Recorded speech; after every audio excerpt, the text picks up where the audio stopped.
Partners for Peace, Chapter 5.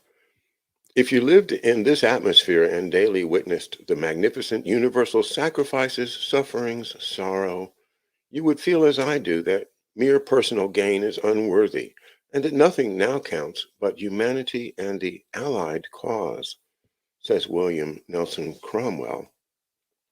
Living in Paris during the war, Cromwell vicariously shared the suffering of the French.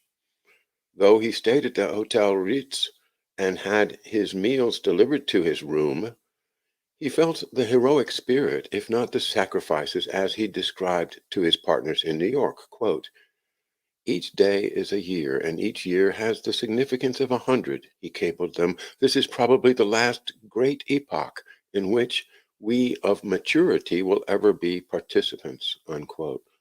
Cromwell lived in an upstairs suite, while two secretaries and a bookkeeper worked out of a room below.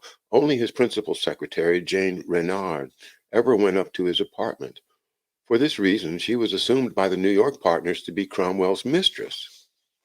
The other secretary was Madeleine Renier, a small, delicate woman who remembered Cromwell as a rotund but jolly old man with flashing blue eyes and a resemblance to British premiers David Lloyd George.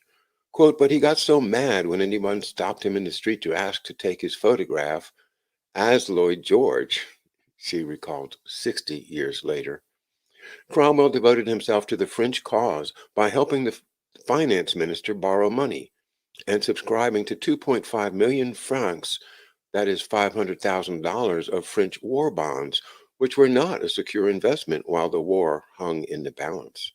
Cromwell explained by telegram to New York, quote, it is not how much I can gain, but how much I can give of service and fortune to which I intend to devote the war period in America and Europe. As the war produced more casualties, he endowed a workshop for the wounded at the Grand Palais in Paris, a school for 400 war-orphaned children, and when America joined the war, a club for American officers in Le Mans. Cromwell's devotion to the war made him all the happier to see a young lawyer from the firm join the American negotiators of the Versailles Treaty. Dulles participated in redrawing the world's boundaries in the peace of World War I, but the work's greatest impact was in making him a Sullivan and Cromwell partner. The last time Dulles had lived in Paris, he was studying at the Sorbonne, absorbing Henri Bergson's views on intuition and the supreme role of all living creatures to adapt to reality. As a member of the American delegation to the Paris Peace Conference just 10 years later, he had already proved what an apt student of reality he was. Dulles latched on to the delegation from the War Trade Board. It went to Paris as the Reparations Committee, for which Dulles became counsel. He arrived late in Paris and was shocked at all the, quote, confusion, jealousy, wire pulling, and lack of accomplishment. Anyone new coming is regarded as an interloper and has to meet the united efforts of the already established to absorb him. Idealism was being reduced to petty bickering within the American delegation housed together in the Hotel Crillon, and it had not even started dealing with the Europeans. Dulles avoided the bickering and stuck to his own personal allies in the delegation. His uncle Robert Lansing bore no resentment when Dulles found his own way to the Crillon after the Secretary of State had turned down his request to go with him. Lansing had wanted to keep his nephew from the infighting that had already pitted the Secretary of State against Wilson's personal advisor, Colonel Edward M. House. Younger brother Allen was there too, as a State Department representative handling the redrawing of Central European boundaries. Dulles used the first month of jockeying and stock-taking to host luncheons for his colleagues. He held a lunch at the Ritz for two members of the Reparations Committee, Norman Davis and Vance McCormick, and George Sheldon, the Morgan man, whom Cromwell had chosen as Taft's campaign treasurer in 1908. Sheldon, now the War Trade Board's European representative, remained a useful link to Cromwell. Dulles found his distinguished guests, quote, nice, though not awfully exciting. He blithely noted that the lunch, quote, will cost me a month's salary, I suppose, for the Ritz is hardly cheap these days. Dulles asked Sheldon, quote, to hustle around and pick up gossip and extend Uncle Bert's sphere of influence. By the way, he found out Gordon Auchincloss was doing for his father-in-law, Colonel House. Oh, I'm sorry. Let me read that again because when I saw Auchincloss, I went, whoa. All right. Dulles asked Sheldon, so there's that Sheldon name again, to hustle around and pick up gossip and extend Uncle Bert's sphere of influence. That meaning Lansing, right? The way he found out Gordon Auchincloss was doing for his father-in-law, Colonel House. Okay. Over tea in the delegates' rooms, Dulles and Sheldon discussed whom Colonel House was seeing and what the colonel said about Lansing, the president, or the Europeans. Dulles indulged Cromwell's interest in the proceedings and patiently listened to his opinions. After one afternoon-long visit with Cromwell, Dulles concluded, quote, he is certainly verbose, unquote. On the day of the organizational meeting of the Inter-Allied Reparations Commission, Dulles came down with the mumps. Since this commission would determine how much the Germans had to pay the victors, every country put its top men on it, including John Maynard Keynes, the young treasury man from Britain, and Louis Loucheur, a member of the French cabinet. Besides being disgusted at missing the meeting, Dulles was worried that he might have given the mumps to Cromwell, who was the last person he saw before getting sick. Forced to stay in his room, Dulles wrote up a memorandum on how the Reparations Commission should proceed. The next day, Dulles discussed the memo in front of the American Reparations Committee. He incorporated their suggestions in his memo while, he noted gleefully, quote, haranguing the distinguished group in my bathrobe, unquote. The third day, he got dressed and presented the memo to the International Commission on behalf of the U.S. members. He showed that even mumps can be a blessing to an ambitious man.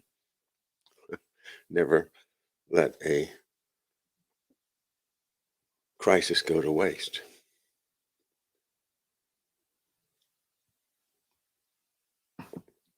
Pardon me. Dulles entertained the Chinese Minister of Foreign Affairs, Zheng Qian Lu, that's L-O-U, at the dinner at the Ritz, to which he invited Cromwell along with Lansing and William Graves Sharp, and the American ambassador to France.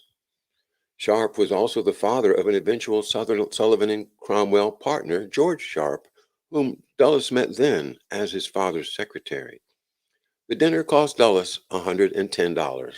Quote, still it was worth it, don't you think? He wrote to his wife, Janet, for it showed off contacts even Cromwell could admire. So social had the peace conference become, oh, isn't that funny resonance with oh so social? So social had the peace conference become that Dulles had his wife join him in March. She elevated the entertaining side of the conference to an art form, spending her days shopping and sightseeing in the War Trade Board car. Once Janet Dulles had arrived, the Dulleses entertained in the Secretary of State's suite with its high ceilings, red brocade drapes, and dignified portraits of French nobility. They drank with 12 guests in front of a huge fireplace. When the waiter called them to dinner, he pulled away a screen hiding the table in another corner of the room. Between social engagements, Janet Dulles went to Cromwell's reception for Queen Marie of Romania, who had arrived with an entourage that took 22 rooms at the Ritz. Janet Dulles was not completely sheltered from her husband's work. She reported proudly to her mother, quote, Mrs. McCormick, Baruch, Lamont, and Norman Davis seem to depend on Foster for every step they take. And I hear from them and others all sorts of wonderful things about Foster's ability and work. I think it was a most fortunate thing for him that he got over here and had this chance as counsel for the Reparations Committee. It is really very important. Aren't you proud of him? Meeting with President Wilson, Dulles argued against including pensions in Germany's war debt. He was afraid that, quote, to accept pensions would involve admitting against the enemy all war costs. Wilson replied that, quote, he did not feel bound by the considerations of logic and that it was a proper subject of reparation under the agreed terms of peace. The American legation put the reparations demand at $30 billion compared to British demands for $90 billion and France's $200 billion. Colonel House concluded, quote, I thought the British were as crazy as the French, but they seem only half as crazy, which still leaves them a good margin of lunacy, unquote. Dulles had the greatest impact on the reparations debate by proposing a permanent reparations commission, which the British and French prime ministers embraced to shelve the issue. Janet Dulles was able to write her mother-in-law, quote, Foster has a copy of the treaty, and a great deal of the reparation and indemnity clauses in it are exactly as Foster wrote them. Taking time out from the deliberations, Dulles had lunch with Cromwell to discuss Brazilian railroads, which Cromwell was reorganizing after bankruptcy. While Cromwell was trying to get a shareholders group together to prevent an immediate forced liquidation, Dulles reported that he had met with the president of Brazil, with whom he had discussed reparations and the prospects for a Brazilian coffee. Although the topics did not bear directly on Sullivan and Cromwell business, the Brazilians were impressed with the importance of Dulles and his law firm. It was not surprising that Cromwell and Dulles got around to discussing the future of Sullivan and Cromwell and Dulles's role in it. Dulles hoped to return to New York with his wife and Mr. and Mrs. Cromwell, but the American Commission to Negotiate Peace cabled Alfred Juretsky Sr., quote, we are insisting that Dulles shall not go quite yet because of the fact that we consider his presence here of the utmost importance. We find that we cannot dispense with Dulles's services. His presence here is of such importance to the public interest that we have undertaken personally to see to it that his fortunes do not suffer by reason of their comparatively brief extension of the notable service that he is rendering to his country and the cause of peace, unquote.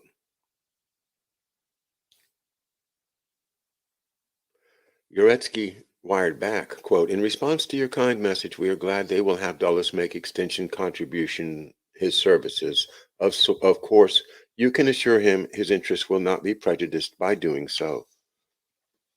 Janet Dulles left with the Cromwells. A month later, Dulles had to write her, quote, McCormick, Baruch, Lamont, and Davis all told the president they would have complete confidence in the situation if I stayed, and that he might also. At the same time, it is bitter disappointment to postpone his return home. The subject now was the financial and reparation clauses of the treaties with Austria, Hungary, Bulgaria, and Turkey, in which Dulles acted as principal American negotiator. Dulles proved himself indispensable as a negotiator with no point of view of his own. Some of the other young American delegates quit because, as one of them, William C. Bullitt, wrote, quote, our government has consented to new oppressions, subjections, and dismemberments, a new century of war, unquote. Dulles, on the other hand, deferred respectfully to his elders, to whom he made himself useful. Besides, he had the confidence of his uncle, the Secretary of State. President Wilson, who knew Dulles as a fellow Princeton man, wrote him, quote, I hope that you will not feel that I am imposing a too onerous or too unwelcome duty upon you if I beg very earnestly that you make arrangements to remain in Europe for the present to handle the very important and difficult matters with which you have become so familiar and which you have so materially assisted in handling, unquote. Dulles sent a copy of the president's letter to Cromwell, quote, which, as you will see, he noted, has made it impossible for me to return upon the signature of the German treaty today. The French government made Dulles a member of the Legion of Honor in a ceremonial dinner on Bastille Day, July 14, 1919, which he celebrated by wandering around Montmartre with his brother Alan until 4 a.m. Wanting to get back to New York, Dulles faced a further obstacle, the Permanent Reparations Commission. He wrote to Cromwell a little nervously, I hope very much that you will let me know whenever any definite plans are made for any reorganization. You know the deep interest which I take in the firm. unquote. Dulles was lucky that the Senate Foreign Relations Committee refused to appoint an American representative to the Reparations Commission. Its argument was that since the treaty had not yet been ratified, no permanent representative was required. Dulles stayed on in Paris for almost another month, mediating a reparations dispute over what to do with 800 tons of German dyestuffs held by the Allies. The British did not want the German goods flooding the European market and suggested the United States take them. As Dulles pointed out to a New York World reporter, quote, without an American member on the commission, our own dye industry may be seriously affected, unquote. He got the material distributed in Europe. Dulles relinquished the world's burdens on August 28 when he finally set sail for England. He spent a few days there relaxing with American Ambassador John W. Davis, playing golf, and taking it easy before he returned home in early September. It had been an extraordinarily fruitful trip that had guaranteed Dulles, if not Europe, a secure future.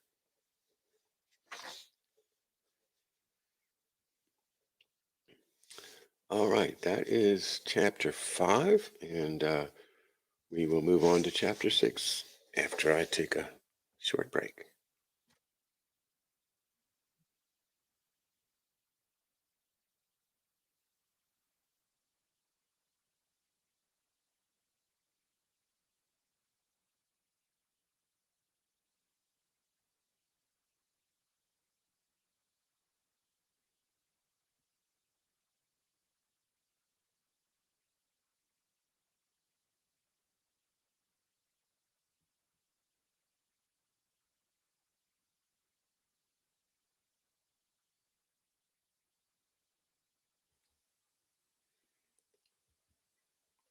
So, my impression from chapter 5 is that we have in John Foster Dulles the perfect company man. It's going to just whatever his principles tell him to do, he's going to do it, and he's going to do it very loyally, lawyerly, precise language that will bind everybody to what it says.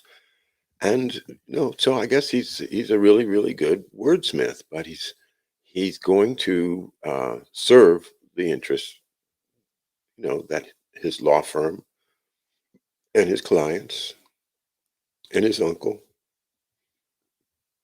are behind, and he doesn't have the foresight to say, my God, we're setting up the next world war here. Or suppose he just doesn't care. Chapter 6, Dulles's private foreign policy. The reparation creditors had built up within Germany a machinery which was intended to enable Germany to pay reparations, but which, in fact, enabled Germany to wage the most destructive war of all time. John Foster Dulles. John Foster Dulles's role in the Versailles negotiations, which continued long after the senior delegates had gone home, was a sign of how little Americans cared, with the result that peace only perpetuated hostilities and instability in Europe. But Cromwell, impressed with his 30-year-old underling's role as an international negotiator, made Dulles a partner as soon as he arrived back in New York. Cromwell recognized in his young protege a kindred spirit. Both men were passionately concerned about international affairs, with access and ability to charm world leaders. For Cromwell, Dulles was the perfect link between his own interests and the otherwise lucrative but prosaic practice of the firm. For Dulles, Cromwell provided a Wall Street legal career outside the humdrum life of most lawyers. They made a perfect pair. Cromwell could live comfortably in Paris and have news of the office through regular visits from Dulles. Dulles got to travel and avoid the hostility from fellow lawyers for his charmed life, which they resented as they slaved 18 hours a day and weekends on boring contracts and bond issues. For everyone else, even a partnership was no guarantee of being above the drudgery of ordinary work. But for Dulles, his partnership was the confirmation that he would never have to look at routine again. Cromwell and Dulles shared an urge to rehabilitate Europe.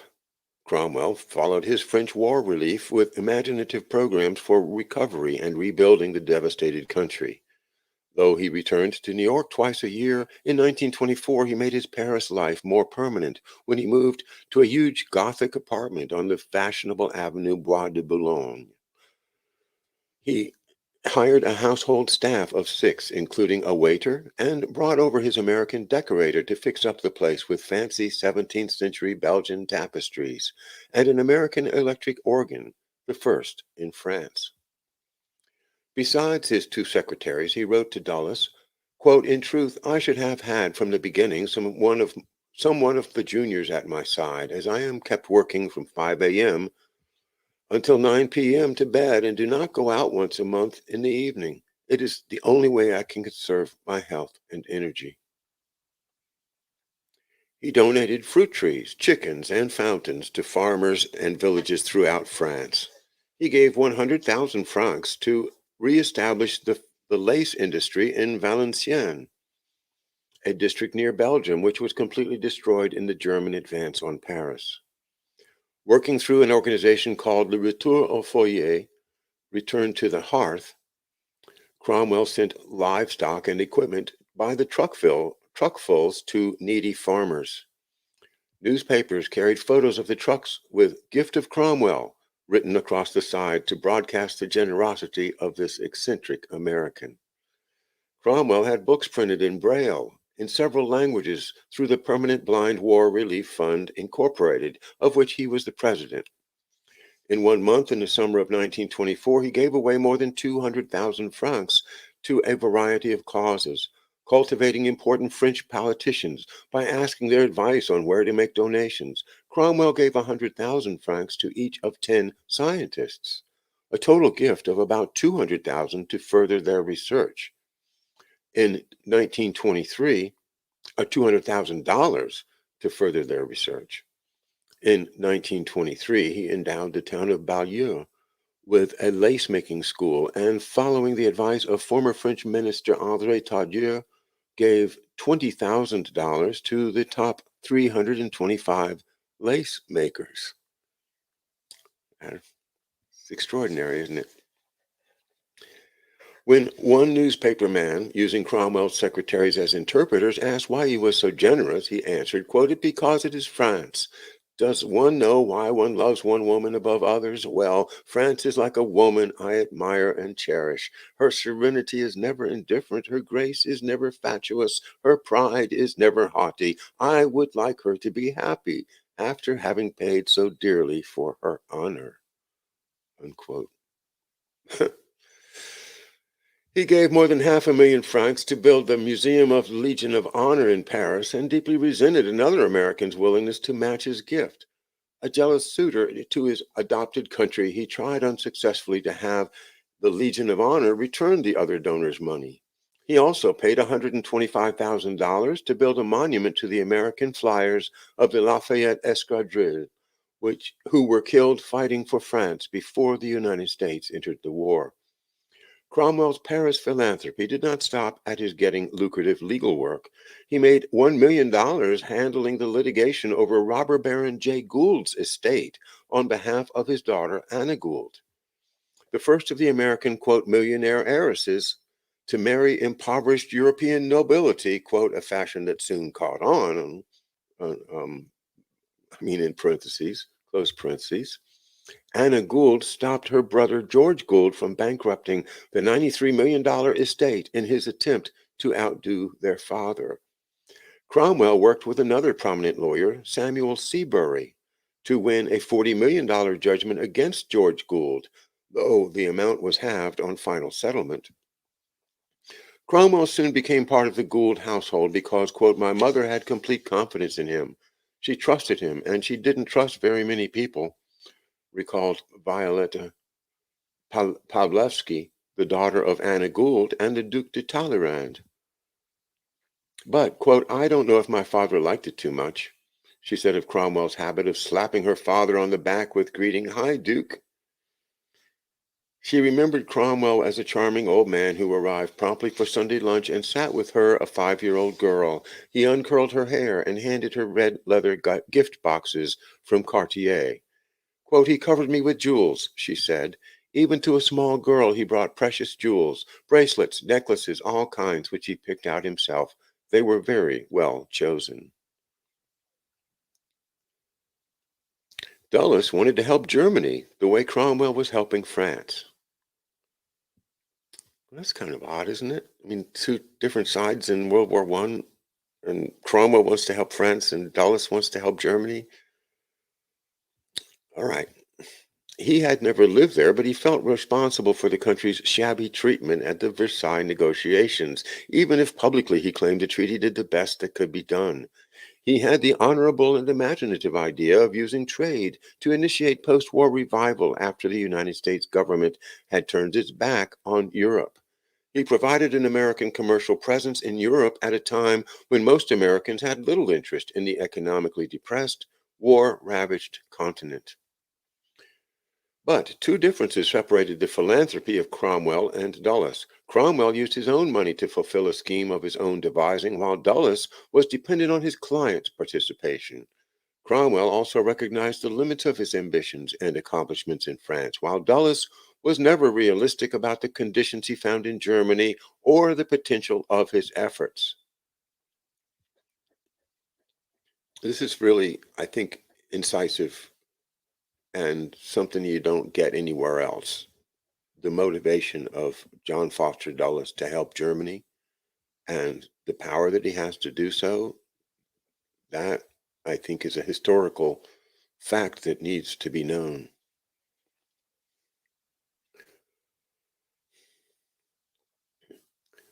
Part of the difference was Dulles's wishful thinking, but part was a lack of scrupulousness shown in a small matter Cromwell was involved in. Despite Prohibition, which started in 1920, Cromwell tried to get crates of champagne shipped to New York to satisfy his consumption of a daily pint of bubbly. Cromwell and Dulles corresponded on the subject for more than a year, at the end of which Cromwell had to warn Dulles, who had offered to deal with high State Department officials, quote, "Above all, we must not do anything which would subject us to criticism or even of serious doubt as to the course of conduct," unquote. Cromwell ultimately succeeded in getting two crates legitimately because they had been in transit before Prohibition started. Parentheses, the incident showed another difference. Cromwell offered to reward Dulles with one of the crates, but Dulles preferred gin, which he quietly smuggled in from Canada through his brother-in-law in upstate New York. Close parentheses. Now there's another interesting connection. I wonder who that was up in upstate New York. The brother-in-law of John Foster Dulles smuggling gin from Canada? I wonder if anybody has followed that lead. Dulles returned to Europe only 3 months after leaving Paris. He boarded the RMS Mauritania in February 1920, despite Cromwell's advice not to tax himself. Convinced that individuals could succeed in securing peace where governments had failed, Dulles went to Czechoslovakia, Poland, and Germany to scout new opportunities. He did not visit Paris because he was embarrassed to see old colleagues after the Senate had rejected the League of Nations. He had persuaded various of the firm's clients to go along with a scheme to give the Europeans raw materials on credit. They would pay once they had sold the finished goods, a no-risk deal for the Europeans. His first business stop was Frankfurt to meet the Merton brothers, whose Metallgesellschaft needed copper. Now that's an unusual name, the Merton brothers, and of course we have the famous monk Thomas Merton, and that whole interesting connection to uh, James Douglas's book, The Unspeakable. Um, I know my friend Dave Martin is writing a book about Merton as we speak, and has, I think, pretty effectively shown that Thomas Merton was murdered. And so it's just, I wonder if this Merton Bank is somehow connected. not sorry, not bank, I misspoke. The Merton brothers, who have a Metallgesellschaft, which is, of course, a metalworks, and they needed copper. Dulles was particularly taken with Richard Merton, who had been a German delegate in Paris, where Dulles jumped to the conclusion that, quote, he was doing in Germany about what I was doing in the U.S., unquote. Dulles was always drawn to foreigners like Merton, who spoke fluent English. After spending so much time in Europe, Dulles was assumed to speak foreign languages, especially French from his year at the Sorbonne. But when he was asked in French, do you think German rearmament is a good thing? He answered, I'm sorry she isn't here. Unfortunately, knowing English did not make a person as trustworthy as Dulles assumed. He arranged to get the Mertons a large loan through Goldman Sachs and Company to import American copper. Dulles found the Mertons perfectly agreeable trading partners, but several years later they embroiled him in a headline-grabbing court case in which the United States Attorney General Harry M. Doherty was caught taking a bribe from them. Dulles had to testify to his relationship with them, which was innocent because Goldman Sachs ultimately backed out of the copper deal. From Frankfurt, Dulles hired a chauffeur to drive him to Prague, where he represented 4 American textile companies working in a consortium called the European Textile Corporation. Dulles was sympathetic to the feisty Czechs, especially to Eduard Beneš, who had helped establish his country at the Paris Peace Conference. Within a week, Dulles had arranged a $15 million deal for the export of American textiles, while Beneš introduced him to the country's first president, Thomas Masaryk, and escorted him around the beautiful Central European capital. Of course, this Beneš family has come up in our studies, especially with David Cranmer Underdown. So it's all connected, isn't it? On Sunday, March 14, 1920, the hotel operator rang Dulles's room to tell him that a military putsch had taken over Berlin. With Boy Scout enthusiasm, he got an American legation officer to produce, as he put it, quote, a magnificent letter stating that I was the special representative of the legation and diplomatic courier to go to Berlin, and that all persons were requested to give me assistance and protection, unquote. Beneš gave him a special Czech government pass, and by Sunday evening, Dulles was on a train to Germany with an American who spoke fluent German. When German frontier officials stopped Dulles for not having a visa, he told them that, quote, he hadn't known what government to get one from. They didn't either, and let him go. With Dresden in the middle of a general strike, Dulles rented a car and a chauffeur for a pittance in dollars, but a king's ransom in German marks. He hired a porter who made Dulles walk ahead of him so that it would not look as if he were carrying Dulles's luggage. In Berlin, he was milling he found milling battalions of the Kapp Putsch. In Berlin, he found milling battalions of the Kapp Putsch, led by a rough group of right-wing junior officers wearing ominous-looking helmets and brandishing hand grenades. Dulles picked his way carefully past the barbed wire, cement barriers, and machine gun-wielding troops to the American embassy. Allen Dulles, an embassy official, had just arrived from Poland on the last train that got into Berlin. The two brothers wandered the streets, watching the revolution unfold around them. Crowds filled the streets night and day. Foster noted, quote, the anti-Jewish propaganda, which met with considerable response. During the Kapp Putsch, he directed, quote, very bitter feeling against the Jews. He detected, very bitter feeling against the Jews, which have come into Germany in great numbers from Russia and Poland, and they are popularly blamed for the shortage in food and lodgings, and with being profiteers. Many of the handbills which were given out by or with the approval of the Kapp people were most bitterly anti-Jewish, and one of the real dangers was a pogrom. He was far more conscious of the anti-Semitism in 1920 than he would be after Adolf Hitler came to power.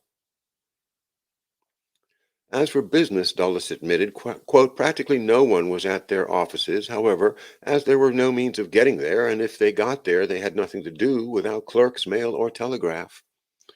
Allen Dulles had his brother meet Dr. Hjalmar Schacht, an economist at the beginning of a stellar career that would ultimately lead him to being tried as a war criminal at Nuremberg after World War II. Born and raised to the age of 12 in Brooklyn, New York, Schacht was one of those beguiling figures who spoke perfect English. Parentheses, his full name was Hjalmar Horace Greeley Schacht. But he also considered himself a true German patriot. In 1920, Schacht helped found the Democratic Party before supporting Hitler a decade later, and after this meeting, taking Dulles along with him. Of all that I met in Berlin, Dulles recalled in 1930, Dr. Schacht alone looked forward with hope to the future and felt it worthwhile to do something, to try to save something out of the wreckage which everyone else felt was permanent. Dulles had a lot in common with the tall, ramrod-erect economist who wore a high, stiff collar that squeezed his throat and made his crew-cut head look as if it were set on a pedestal. Both had originally thought of becoming Protestant ministers. Dulles flattered himself that he knew something about economics, a conceit Schacht encouraged in discussing, quote, plans for financing the importation of essential raw materials into Germany, as Dulles put it, which would again put industry into motion. Dulles and Schacht talked while machine gun fire from the Kapaputsch echoed in the street below. In Dulles, Schacht had the perfect instrument for luring America into Germany's problems. Schacht had the perfect instrument for luring America into Germany's problems. Okay, fascinating that nobody has mentioned yet the Montague Norman and the British. So I just put a footnote in there, say, who is Schacht really working for? Is he really a German patriot, or is he working in conjunction with Montague Norman and the Bank of England?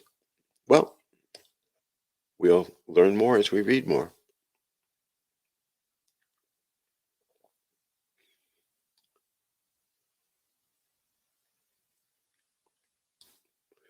Their relationship would last more than a decade and cost Americans $1 billion because Schacht seduced Dulles into supporting Germany for far too long.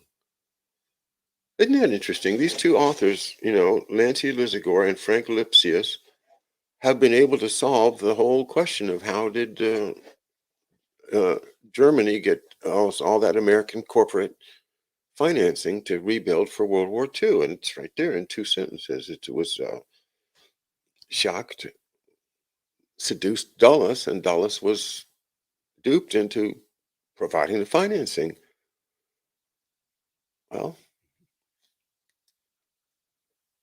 it rings true, except for I can't help but think there's a hidden hand behind all of that. And none of this is pure bumbling on the part of these very intelligent, crafty lawyers.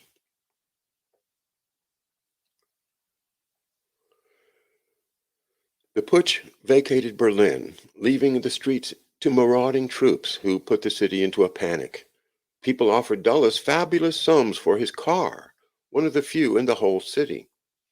But he kept the car until the day after the putsch dispersed, returned it to Dresden, and took the overnight train back to Prague. He wrote his wife that he had seen, quote, a remarkable testimonial to the fundamental orderliness of the German people, as during the whole period there was no strong central government, and even regular police service was wholly disorganized. Dulles might have wanted to keep poor Janet from worrying about her adventurous hubby, but even to American legation officials in Prague, he reported, quote, the failure of the socialists to seize the government shows that the great majority of them are moderate in their views and that the extreme radicals are weak.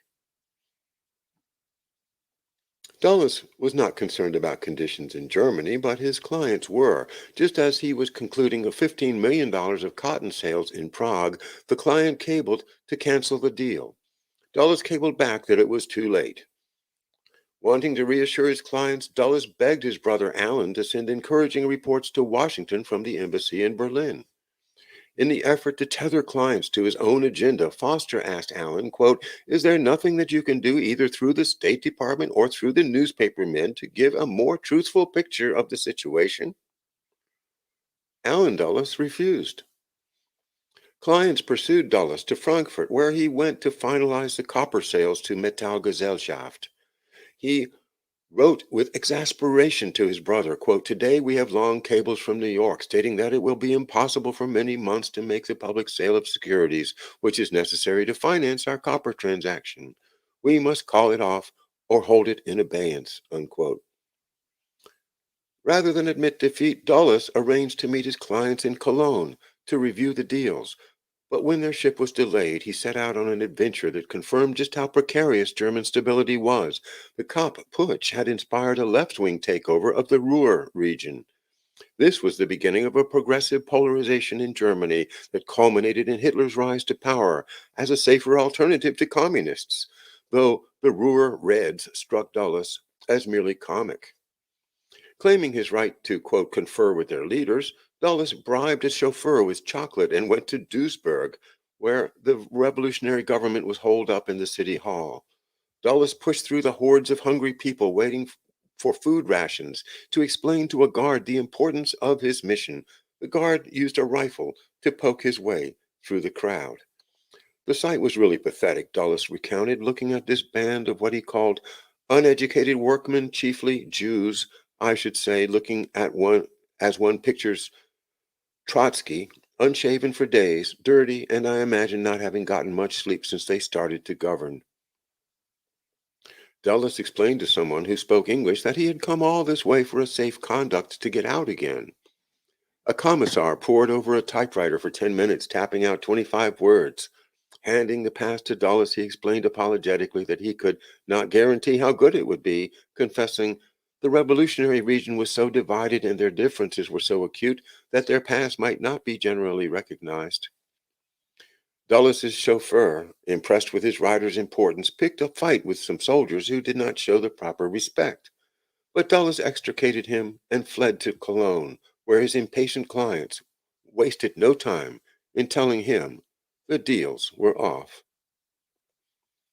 Dulles would have preferred to get some business out of the trip, but he was content to watch the country fall apart while concluding reassuringly, quote, "Taking into account that here was a concentrated public population of a rough class, miners, steel workers, etc., who had been underfed, only partly employed, and underpaid for a long time, and who were not, through Red Guards who had only arms, in entire and unopposed control of the situation. The order and respect for property which was displayed was remarkable." As Dulles left Germany, the right-wing army brutally put down the Ruhr revolt, and 2 months later the democratic Weimar coalition collapsed as the moderate Social Democrats lost their power. The Weimar Republic started to crumble as the country's judges prosecuted the left wing while justifying right-wing retaliation as peacekeeping. But Dulles had his adventure and was off to new hotels, clients, and deals with no thought for the implications of what he left behind. And I will leave Mr. Dulles and the Dulles brothers, Mr. Cromwell, and the future of Europe behind for a few days.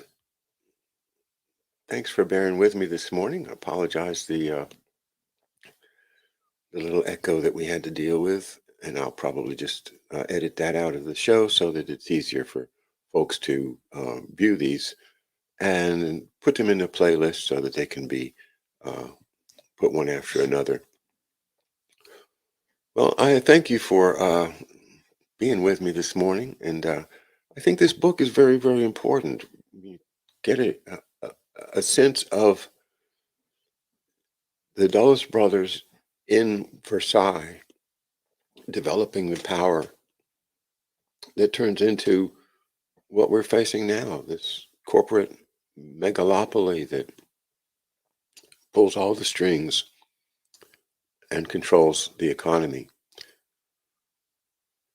If we don't understand it, we'll never be able to fix it. So we have to study this stuff. Thanks for being with me. Hey, I'm going to have a good week this week. Tomorrow, I will be doing a minefields.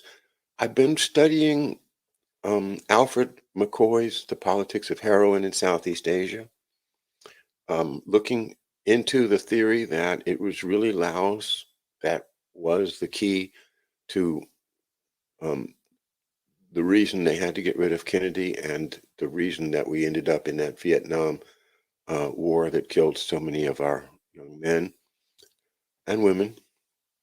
And the idea that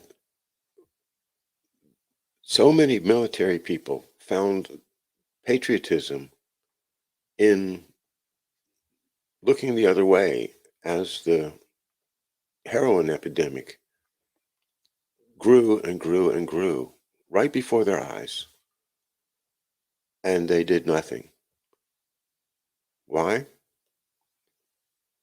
Well, maybe they thought it was the right thing. So I'll be talking about that tomorrow in Minefields.